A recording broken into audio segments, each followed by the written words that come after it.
Alright, so what I want to do with this video clip is I have some tips that are not beginner tips. If you've been doing extemporaneous speaking long enough that you kind of have established a routine of what you do, then these suggestions are for you. They're the kinds of things that some of them you may already be doing, but some of them, they may be new ideas that could help you in taking the step to the next level and being more successful. So the first of these is I want to impress that if you really want to be one of the best extemporaneous speakers, not just in your area, but if you want to qualify for nationals and then be a serious threat to win nationals, then working on your files is pretty much a full-time job.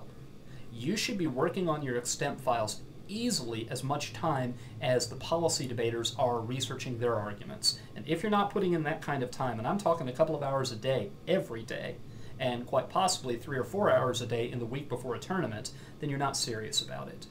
And what you're doing is you are, first of all, you're cleaning out your old stuff.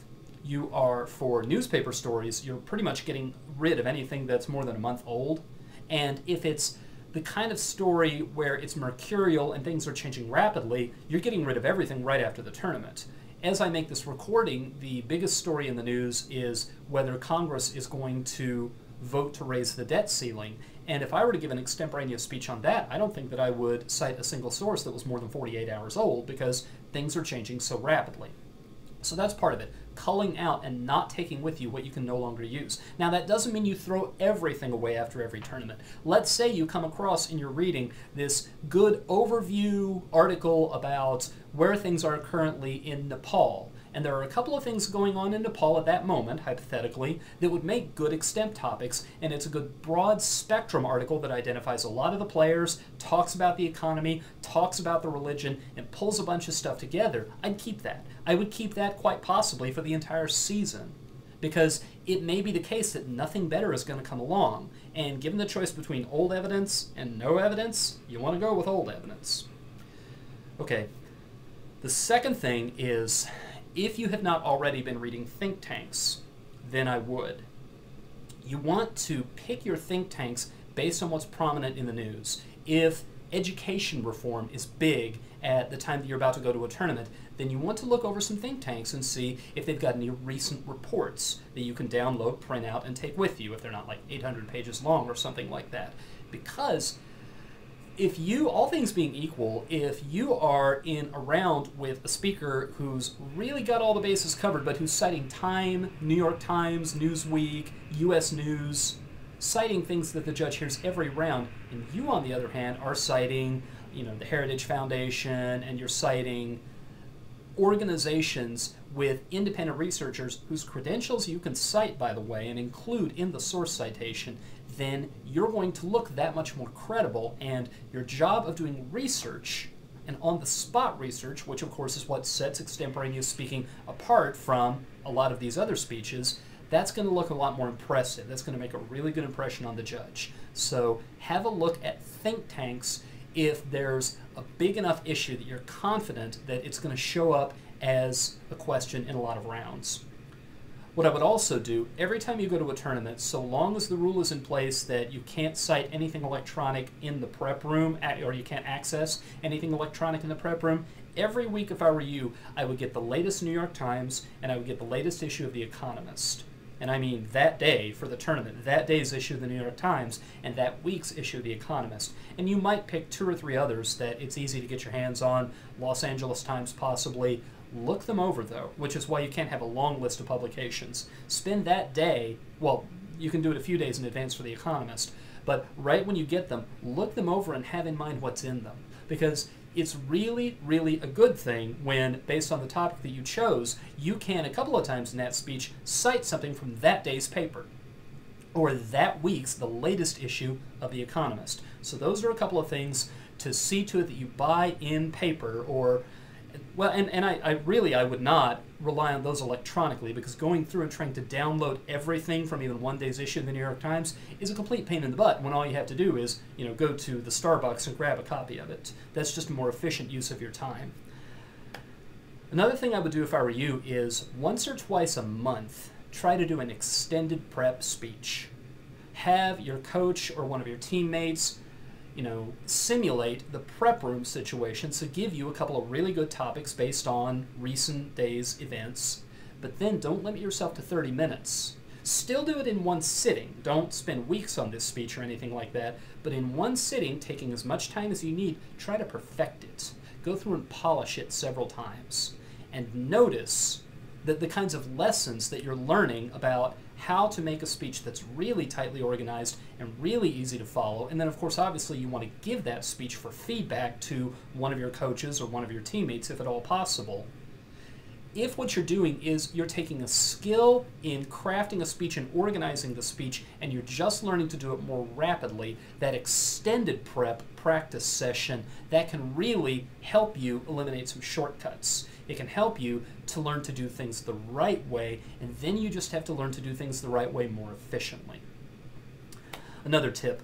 Each year, if I were you, I would pick up one or two well-reviewed books that had kind of a grand strategy or grand narrative view of international relations. Maybe something by Fareed Zakaria or something by Thomas Friedman. They tend to come out with another book every year or two, but it could be by another author as well. It's not a bad idea as well if you know someone who's in college to get a hold of a recent global affairs or international relations textbook and read through that to get a survey not only of major happenings over the last couple of years, because a lot of these come out with new editions every single year. So if your friend has been in one such class recently, then they'll have 2010 and 2011 happenings in them. But also because you'll get an overview of international relations and possibly international development theory that you can apply to the current events topics. And you might find that they have, taking sides or issue sampler books for political science or for intro economics courses as well. See if you can't borrow those as well, because that can pack a lot of ideas that could wind up being very useful material for an extemporaneous speech into a limited set of reading. And it's packaged with the little box elements and the definitions out in the margin to where it's very easy for you to master those concepts and become very fluent with them.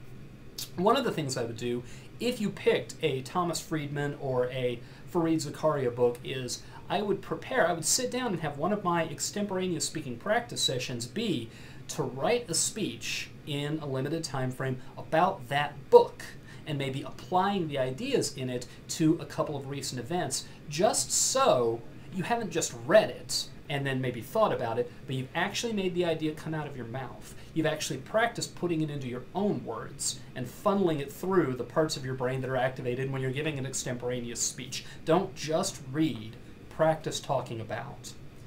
Okay, when you're at the tournament, all of those were suggestions for what you do in advance before you actually go to the tournament. When you get to the tournament, here is a strong bit of advice.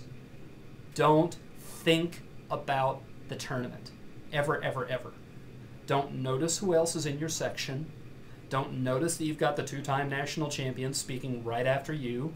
Don't notice that everybody else in there you know them all, they're all really new and they're beginners and you're the best speaker in there. Don't notice it either way, for better or for worse. The only thing there is the speech.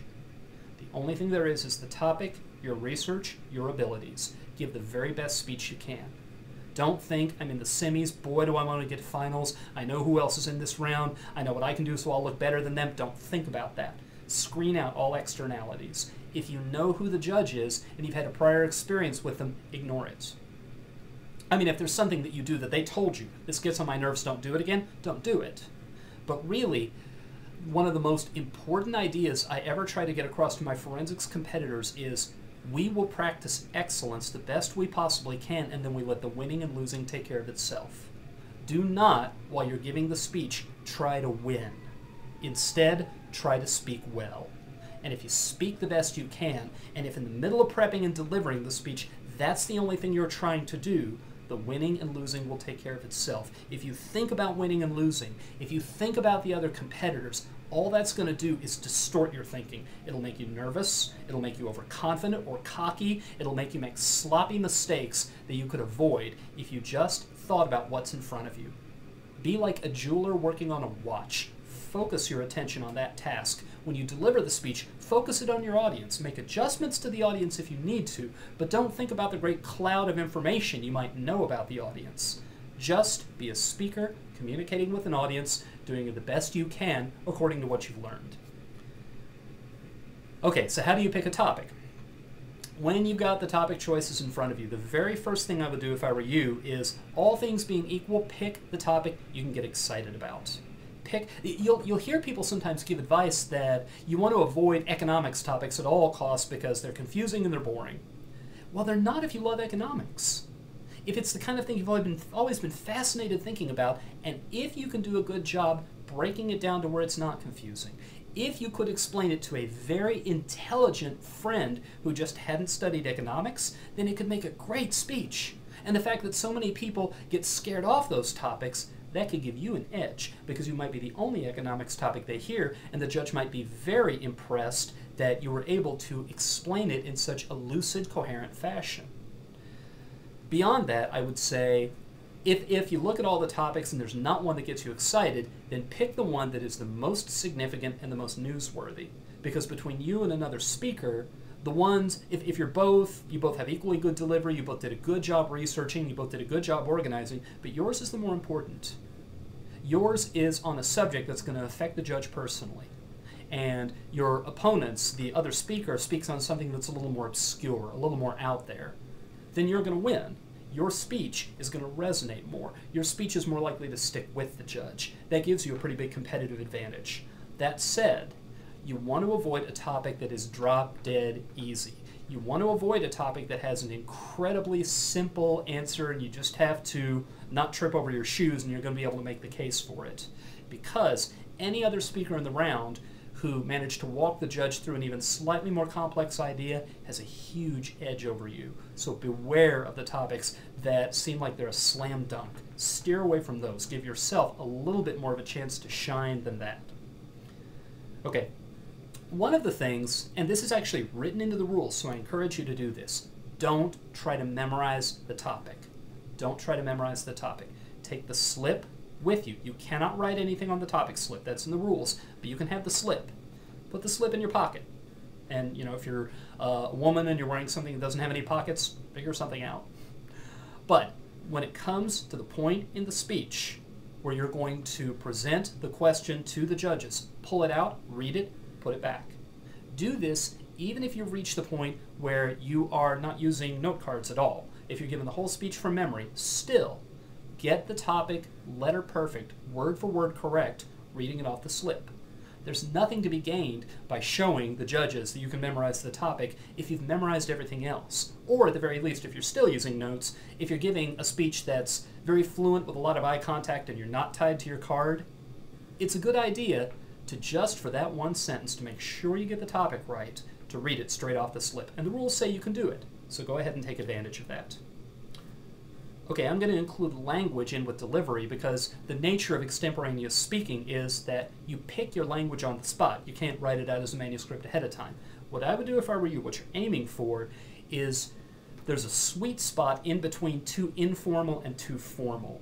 And far too many extemporaneous speakers that I see go way off in the direction of formal. You see some beginning extemporaneous speakers who are still talking in slang, and they're saying, you know, 24/7 and things like this, and talking like they're 13 years old, whatever. Seriously? You know, you don't want to do that.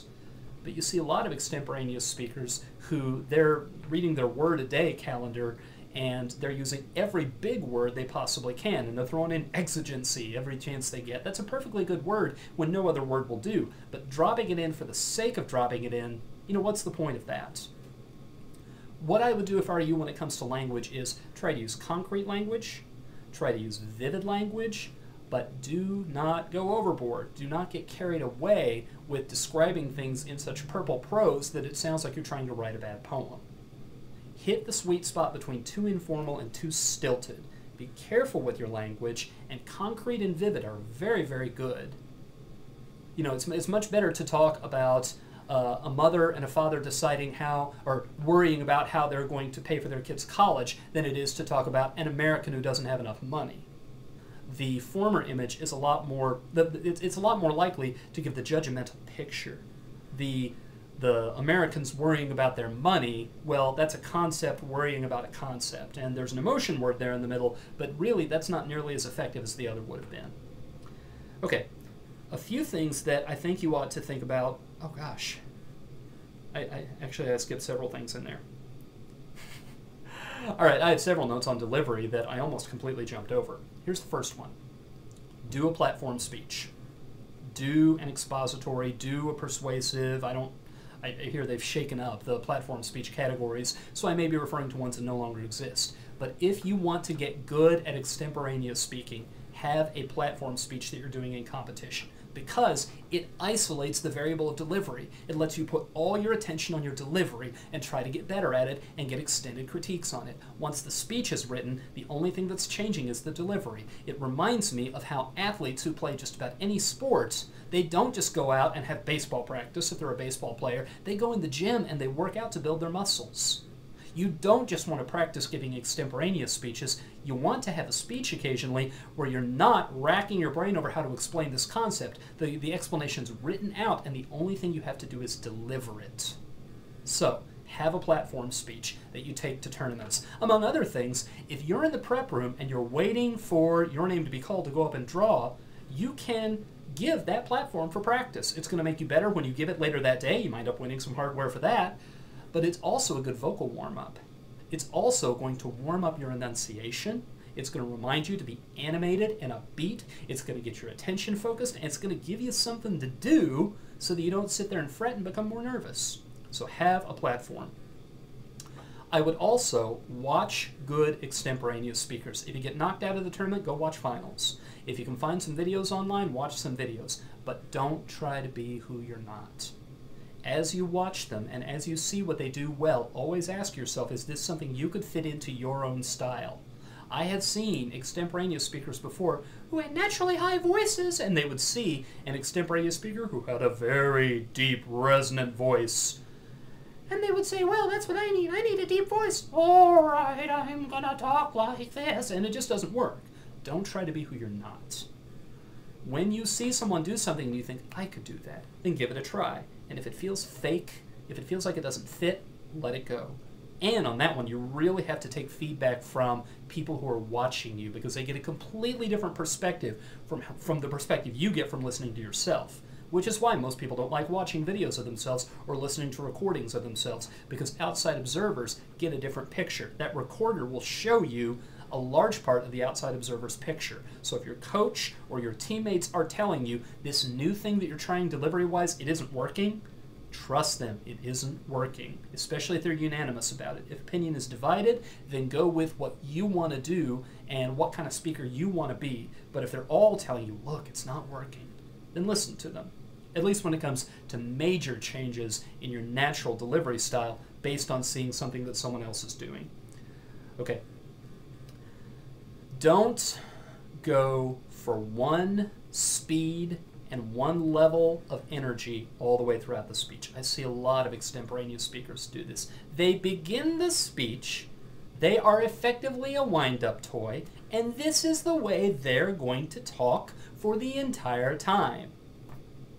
Nobody wants to listen to that. Do things with your face.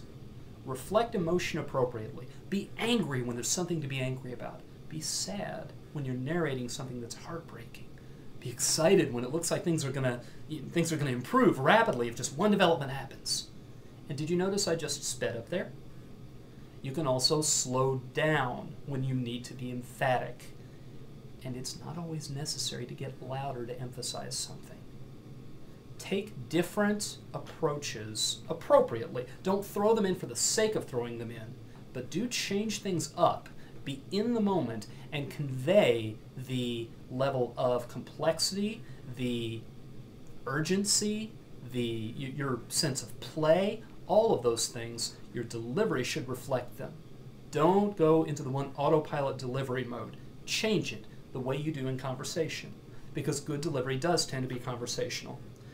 Okay, the last two things that I want to say, these are both longer-term questions. They will come up constantly in tournament settings and even in prep settings, but they're the kinds of things that you're going to think about as you think about your career as a whole. And one of them is doing extemporaneous speaking ethically. Don't ever make up sources. You might get away with it, but what kind of person are you? What is the point of having a trophy if you cheated to get it? And don't. And I'll take the argument with anyone who says this is a good teaching method. I know some folks believe this, and I think they're dead wrong, and I'll be happy to talk with them and give them my reasons. Don't write a canned intro. Don't write an intro that you're going to use every time you can plug it in. Come up with the elements of the speech within the 30 minutes. That is the point of the activity. You could probably outrun everybody else in a foot race if you were allowed to take a moped, but you didn't really win that race because that's not what that event was. And if you're using performance-enhancing drugs to be a better runner, a better hitter, a better whatever else in a sport, then you've really, really departed from what that sport celebrates. And the same is true if you are coming up with canned intros.